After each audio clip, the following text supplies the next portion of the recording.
Buenos días, hermanos. El domingo pasado pudimos vivir como iglesia un hecho que, si bien pudiéramos calificarlo como insignificante o hasta anecdótico, movilizó a la congregación de una manera especial. Y es cuando visitamos el terreno en Santa Elena. No sé por qué motivo, pero muchos hermanos decidieron responder a la convocatoria de ir personalmente a conocer ese terreno. Quizás fue por curiosidad para conocer aquello por lo que la iglesia está orando, quizás para evaluar una posible área de ministerio futuro, o simplemente para corporizar eso por el cual cada uno está orando en forma personal hace tiempo. El hecho es que pudimos ver a muchos hermanos despreocuparse por un momento por el almuerzo y recorrer el camino de tierra para estar juntos en un terreno vacío, rodeado de vegetación, quizás sin demasiado atractivo, pero que forma parte del patrimonio terrenal de la iglesia. En aquella oportunidad compartimos un breve pasaje del Antiguo Testamento y hoy quiero referirme nuevamente al mismo. Está en Isaías capítulo 54, verso 2. Y dice: ensancha el sitio de tu tienda y las cortinas de tus habitaciones sean extendidas. No seas escasa, alarga tus cuerdas y refuerza tus estacas. Como dije en aquella oportunidad, basado en este pasaje, un hermano llamado William Carey dio un mensaje el 7 de mayo del año 1792 ante una convención de pastores bautistas y lo tituló «Emprended grandes cosas para Dios, esperad grandes cosas de Dios». Este mensaje, cuentan, fue de tal profundidad y poder espiritual que motivó a muchos hermanos a la obra misionera mundial, de tal manera que se considera el puntapié inicial del movimiento misionero moderno. El mismo Carey, el año siguiente, partió a la India como misionero, en donde estuvo hasta su muerte, más de 40 años después, a la edad de 73 años. No tengo conocimiento de que haya quedado alguna copia de ese mensaje, pero me he tomado el atrevimiento de tomar prestado su título en esta mañana para estas breves reflexiones. Emprende grandes cosas para Dios, espera grandes cosas de Dios. En el mundo natural es pertinente el dicho que dice: a las grandes obras las sueñan los locos genios, las ejecutan los luchadores tenaces, la disfrutan los cuerdos felices y, como siempre, las critican los inútiles crónicos. Es que realmente la humanidad ha avanzado a pasos agigantados en descubrimientos, innovaciones tecnológicas, verdaderas hazañas que solamente pudieron haber sido pensadas por genios, personas sobresalientes, mentes brillantes que imaginaron cosas que luego otros pudieron disfrutar.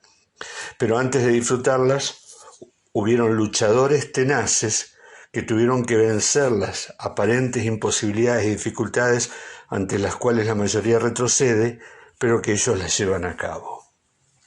Ejemplos de estos hombres puede haber muchos. Simplemente recordar a Leonardo da Vinci, Albert Einstein, Steve Jobs, que marcaron las diferencias sobre sus contemporáneos. Y de estos hay en todos los rubros. Pero en lo espiritual suele ser diferente. Los grandes hombres que soñaron las grandes obras son personas humildes y espirituales, con una profunda comprensión de la persona y la obra de Dios en sus vidas, que como un instrumento perfectamente afinado en manos del Señor de la obra, saca de ellas las mejores notas. Ejemplos también tenemos muchos y seguramente cuando nombre algunos voy a cometer injusticia con muchos. Pero qué decir de los reformadores, Lutero, Calvino, Zwingli, de Jorge Müller, Hudson Taylor, Isaac Watts, David Livingstone, Billy Graham, que marcaron un camino épico y heroico en la historia reciente de la fe. ¿Qué fue lo que caracterizó a estos hombres? ¿Se los podría llamar genios locos que soñaron grandes cosas como aquellos que alguna vez imaginaron caminar en la luna? Seguramente que no se los podría tildar de genios locos, pero sí de soñadores y luchadores tenaces.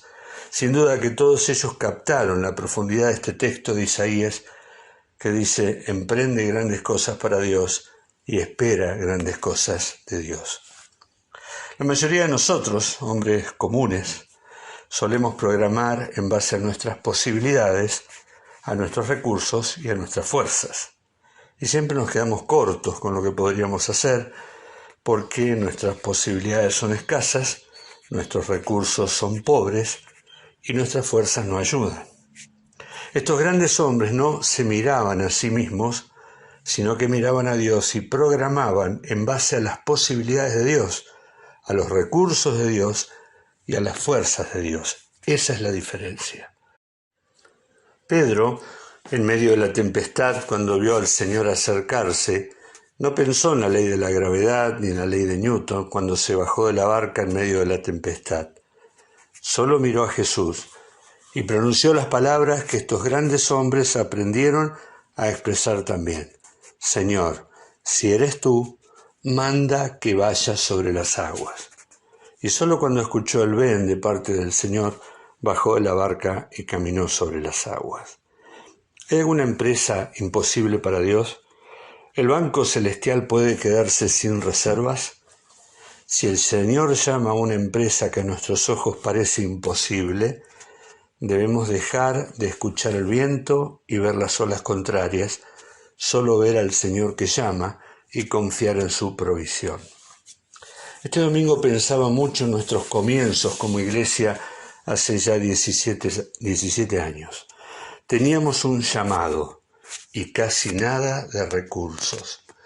Pero esos primeros años fueron vertiginosos porque de alguna manera casi milagrosa Dios iba proveyendo para adquirir los terrenos de la iglesia, para construir el salón, poder avanzar en tantas maneras diferentes a la par que se agregaba mucha gente. Cuánta expectativa puesta en lo que podría llegar a pasar, tantos sueños que podían fracasar porque no veíamos los recursos, pero los recursos estaban y fueron apareciendo poco a poco. ¿Quién limita a Dios para que no se vean grandes obras? Somos nosotros que nos cobijamos en una tienda que hemos logrado y allí nos acomodamos. Y muchas veces nos peleamos por falta de espacio, porque nos pisamos, porque el lugar es chico, porque no hay espacio para desarrollarnos. ¿No habrá llegado el momento de ensanchar la tienda?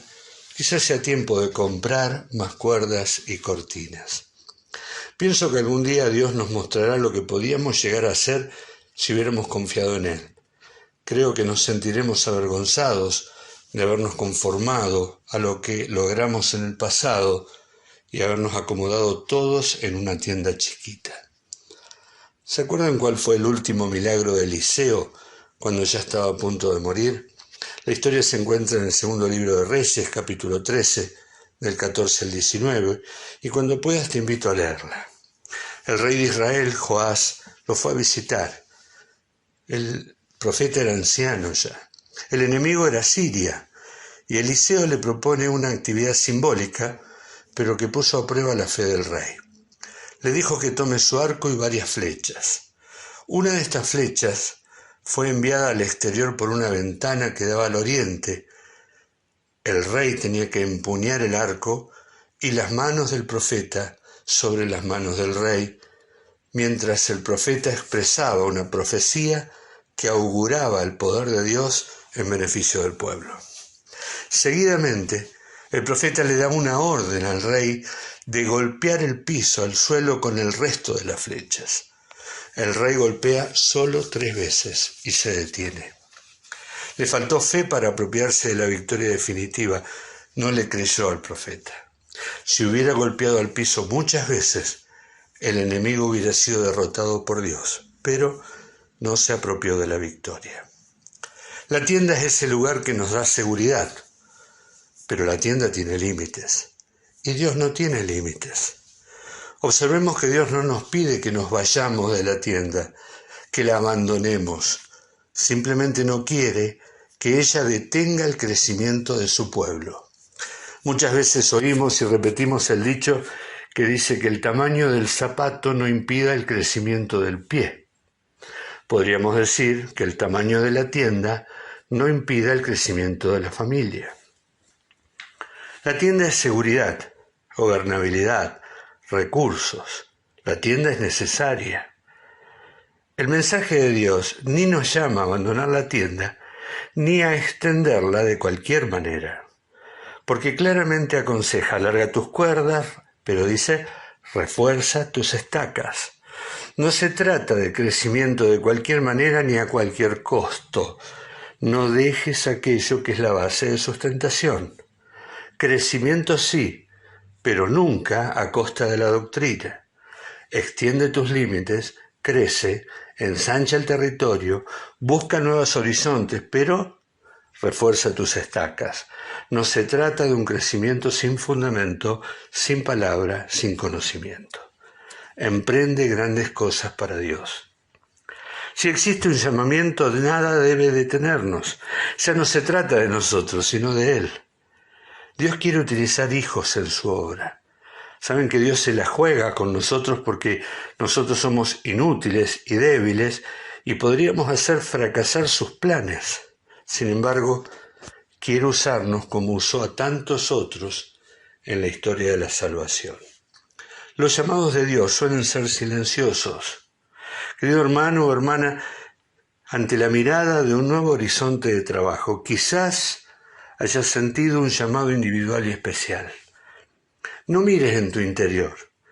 En tu interior no hay nada más que 5 panes y 2 peces. Eso no alcanza para la multitud. No mires alrededor, porque allí solo se ven olas y vientos huracanados. Piensa en la tienda más grande. Imagina una tienda extensa y llena de gente. Mira al que te llama a hacer algo extraordinario y fuera de lo común. Si el domingo algo nació dentro tuyo, una inquietud, un deseo, una motivación, ora al Señor para que, si es genuina, no se apague y Él la confirme. Que no sea simplemente una emoción que te haga trastabillar y abandonar en el medio del camino. Pero aún así, para Pedro hubo una mano salvadora para levantarlo de las profundidades en que se estaba hundiendo. Y para Juan Marcos también hubo cuando falló acompañando a los misioneros. Dios no tiene límites, no se lo pongamos nosotros. Espera grandes cosas de Dios. Dios no dejará de asombrarnos con los resultados.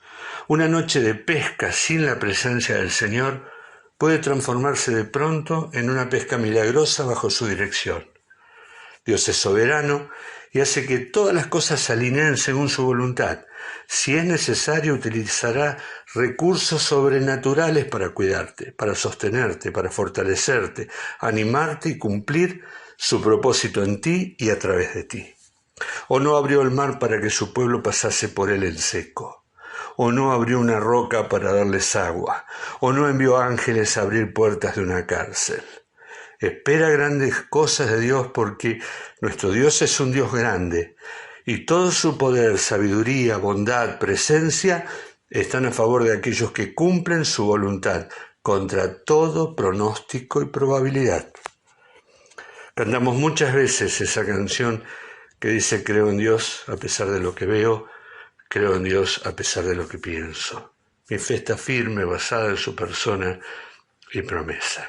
Pero también existe una promesa personal para aquellos que le creen por encima de los demás y emprenden cosas imposibles en su nombre.